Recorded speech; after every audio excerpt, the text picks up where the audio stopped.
mi nombre es Iván Villadiego Luisa Quiseno. Eliana de Ávila. y somos estudiantes de la Universidad Tecnológica. Venimos a hacer una serie de preguntas a las diferentes personas que se encuentran aquí sobre temas como el racismo, el homosexualismo, la diferencia de clases, entre otras.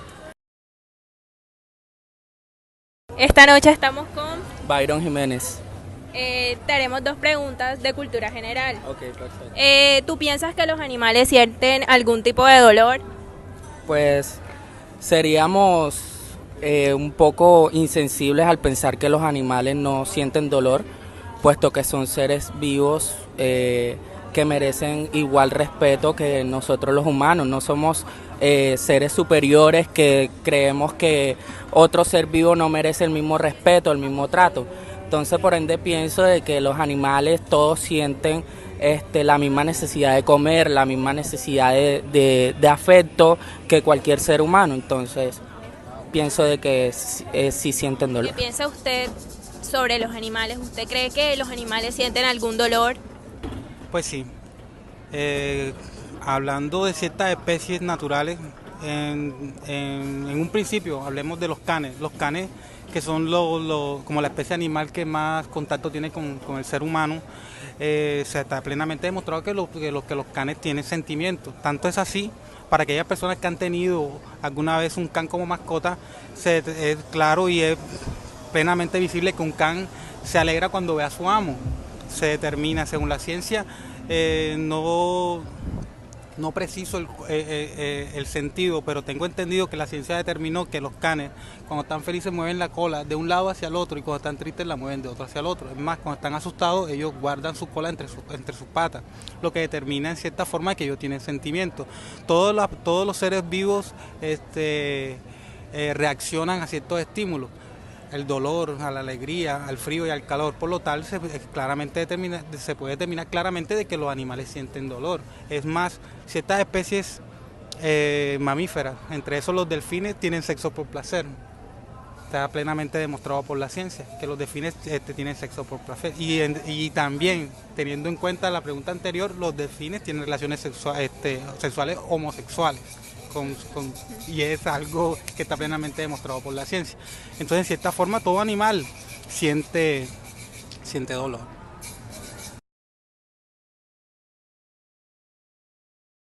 Estamos con... Moisés Narváez. Bueno, señor Moisés, le haremos dos preguntas. La primera es, ¿usted piensa que la homofobia es un pecado?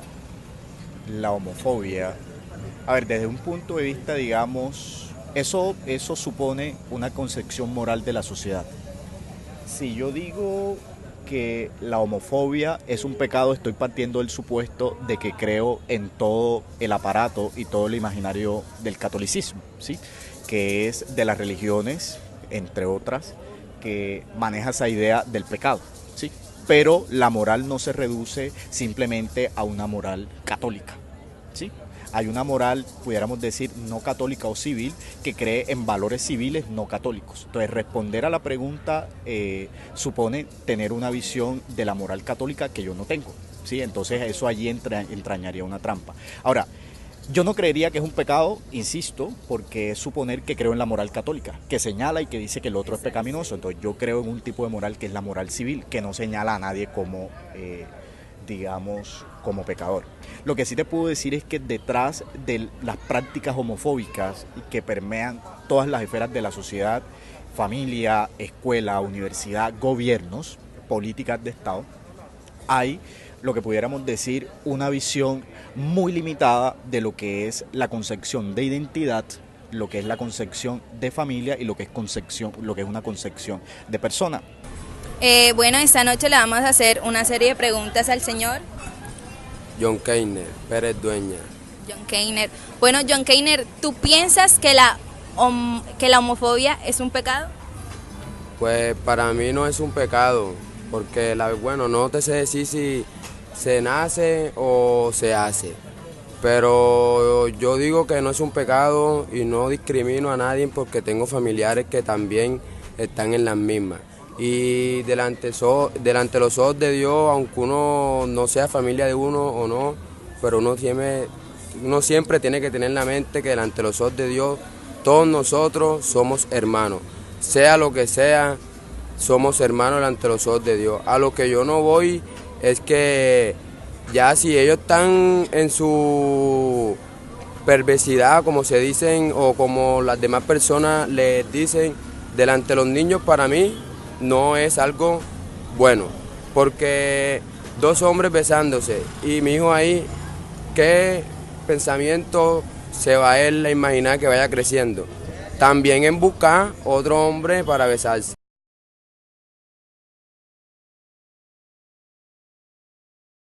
Bueno, aquí estamos con el señor. Con Esteban Grajales. Vamos a hacerle una serie de preguntas al señor Esteban. Bueno, primero, Esteban, ¿tú qué piensas sobre lo que es el racismo aquí en Colombia? ¿Piensas que aún está influyendo, se vive bastante racismo o poco? Actos racistas todavía son muy evidentes y sea que hayan pasado tantos años es una actividad que todavía se sigue viviendo con la misma intensidad.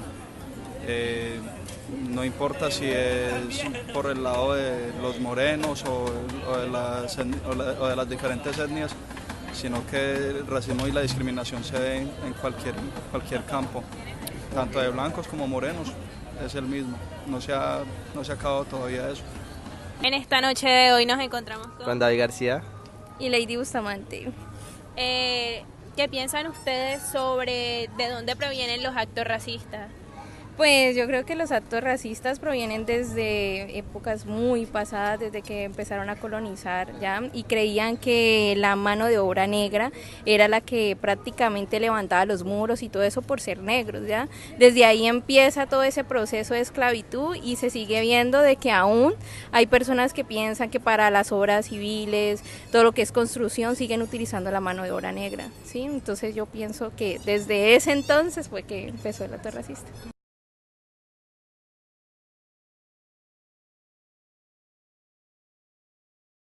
¿Qué piensa usted sobre que en su país se exalte como que una religión, por decirlo así, el catolicismo, de las cuales como que los días festivos se tomen y de otras religiones como que no?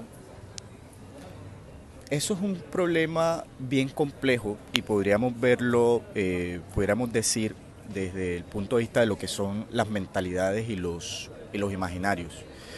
Yo tengo la sospecha de que al tiempo de que las democracias liberales contemporáneas hacen unos esfuerzos muy interesantes por, digamos, apostarle, digamos, a unos derechos diferenciados, a apostarle a identidades alternativas y a toda una política progresista y a la vanguardia. Sin embargo, se generan o hay al mismo tiempo dentro de las sociedades unas fuerzas que pudiéramos decir que son retrógradas. Una de esas fuerzas tiene que ver con la manera como yo asumo, de manera cómoda, al tiempo que asumo, insisto, una actitud progresista y de vanguardia, asumo sin embargo de manera acomodada actitudes como por ejemplo la de la Semana Santa. Y uno encuentra esos fenómenos en personas que incluso manejan un discurso público de apertura, pero que celebran la llegada de la Semana Santa y de algunos festivos en honor, por ejemplo, a algunas vírgenes, que en Colombia eso es bastante común. Eso es una manera de ver el asunto. Hay otra manera bien interesante de ver el asunto que digamos, no solo las universidades, sino los colegios de educación básica y media sigan celebrando Eucaristía y sigan celebrando la Semana Santa y sigan hasta cierto punto obligando a que las personas en la Cuaresma, por ejemplo, tengan que ponerse la cruz de ceniza. ¿Por qué? Porque eso es una manera de generar violencia y exclusión estructural desde la misma, digamos, del mismo aparato institucional. Y lo digo ¿por qué? Porque es una manera de legitimar una de las maneras de religiosidad, en este caso la religiosidad católica, apostólica y romana, y es excluir la posibilidad de otras. Por ejemplo, la pregunta que se hace es por qué dentro de las instituciones se celebra la Semana Santa, pero por ejemplo no se le da la posibilidad a los Hare Krishna o a los testigos de Jehová o a religiones que se configuraron como alternativas al catolicismo.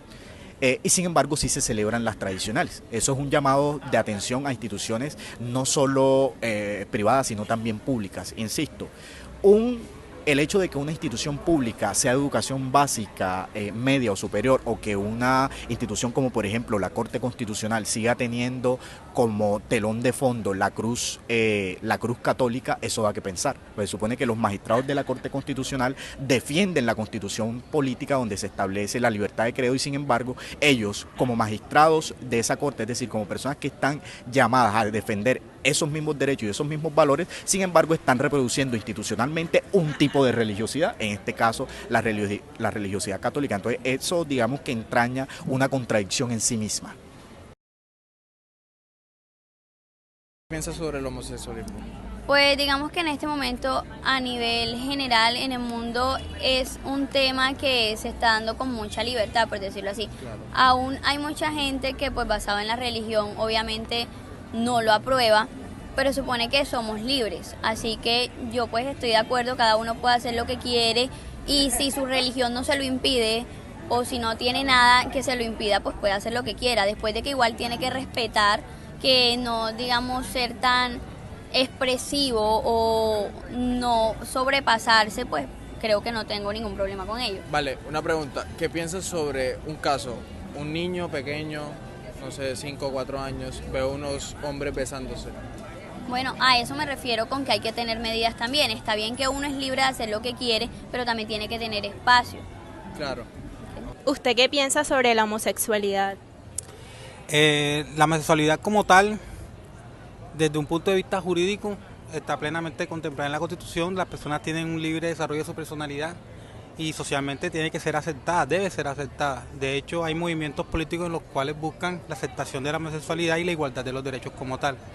En cierta forma, personalmente, no comparto la homosexualidad, pero la acepto. Sé que es una condición social y se podría determinar según la ciencia que también hay aspectos que determinan que puede ser también biológica. En mi sentido de ver humano, creo que las personas tienen, como lo dije anteriormente, el libre desarrollo de su personalidad y pueden escoger esta a su arbitrio. No tienen que ser juzgados ni socialmente ni jurídicamente, pues en el aspecto jurídico se está cometiendo un delito y socialmente no es moralmente aceptado juzgar a una persona por su condición sexual.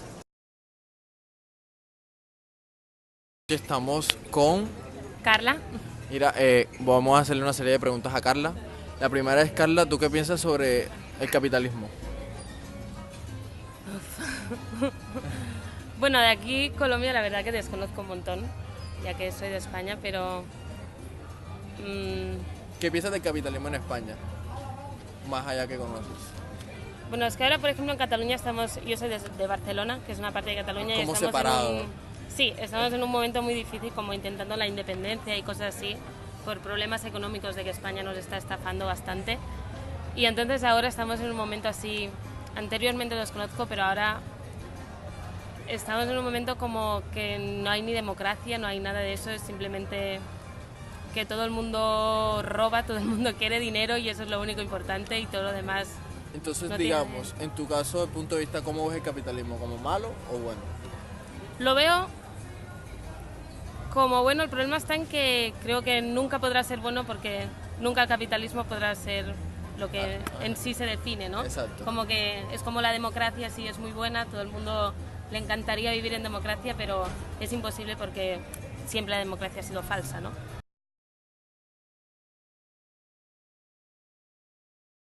¿Qué piensas de las empresas que no retribuyen al trabajador de la manera correcta, o sea, coherentemente con las ganancias que hacen, es decir, la plusvalía?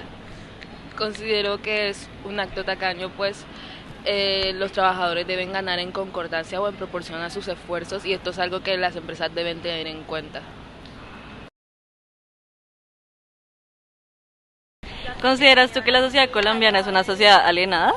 En cierto sentido sí, sobre todo desde el aspecto educativo, pues está diseñado precisamente para construir o hacer mano de obra para las grandes empresas de este país.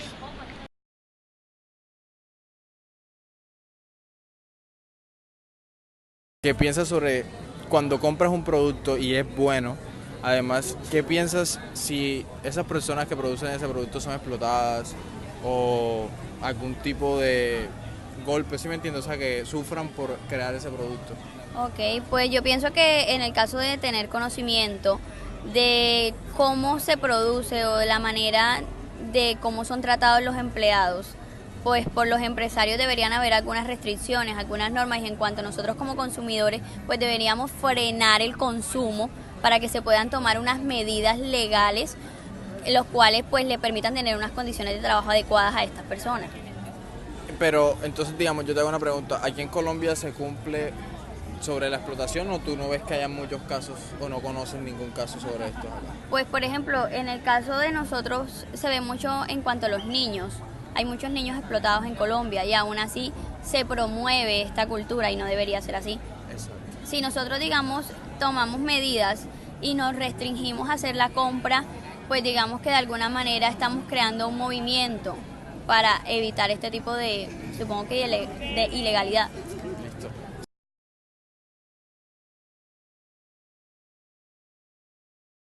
¿Usted cree que existe algún tipo de conflicto religioso en Colombia? Pues sí lo hay de clases sociales, y en las mismas clases sociales también existen los conflictos religiosos. Ellos vienen de la mano, siempre, siempre. ¿Ha presenciado algún conflicto religioso en su vida? Pues sí, tú sabes que los testigos de Jehová con los cristianos, con los católicos, y siempre hay pugnas entre ellos. De pronto no son violentas, pero sí son con palabras fuertes ya, por las creencias, a pesar de que todos tienen el mismo fin.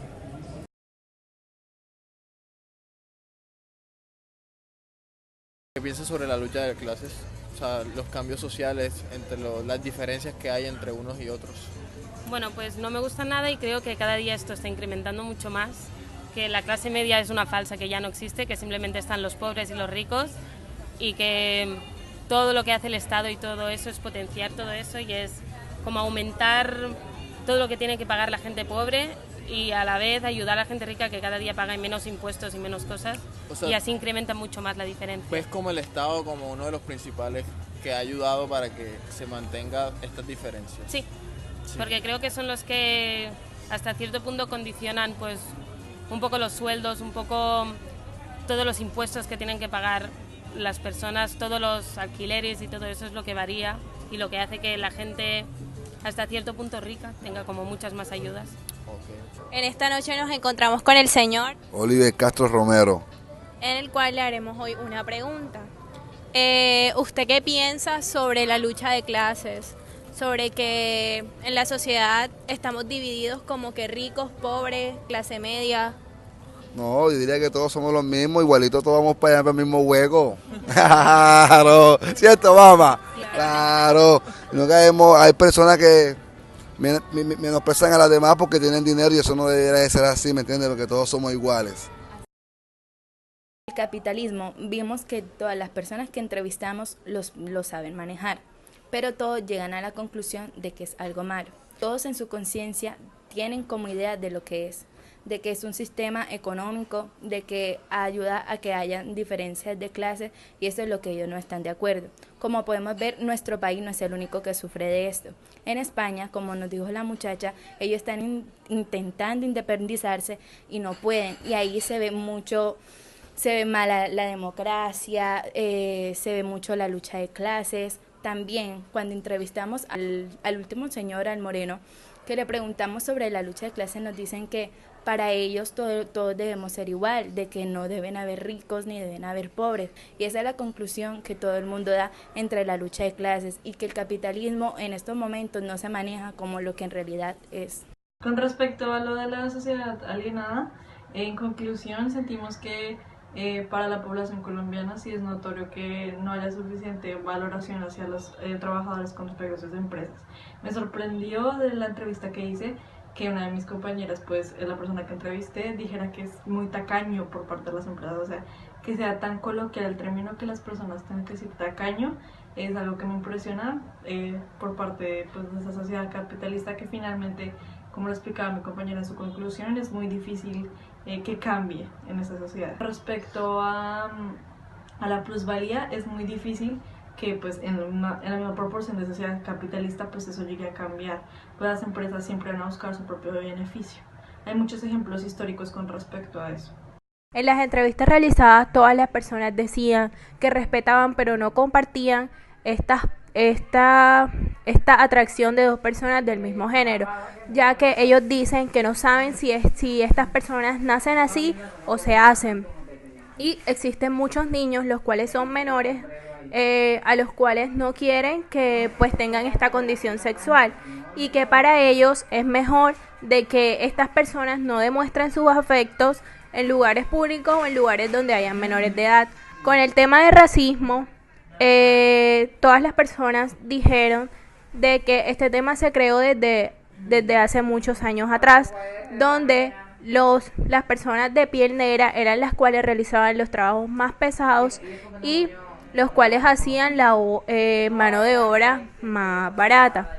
Pero hoy en día nos dicen que estas prácticas no se deben presentar actos racistas, ya que todas las personas tenemos los mismos derechos y que no hay que discriminarse por nuestro color de piel, nuestra raza, nuestro sexo, que todos somos iguales y tenemos los mismos derechos. De manera general, hay que concluir que hay que hacer cambios, tanto sociales como religiosos, también se puede mirar, ya que la predominancia de una religión también ha contribuido a actuar de cierta forma, como pensar de una forma homofóbica, entre otras. Principalmente esas son las conclusiones que nos llevamos de este video.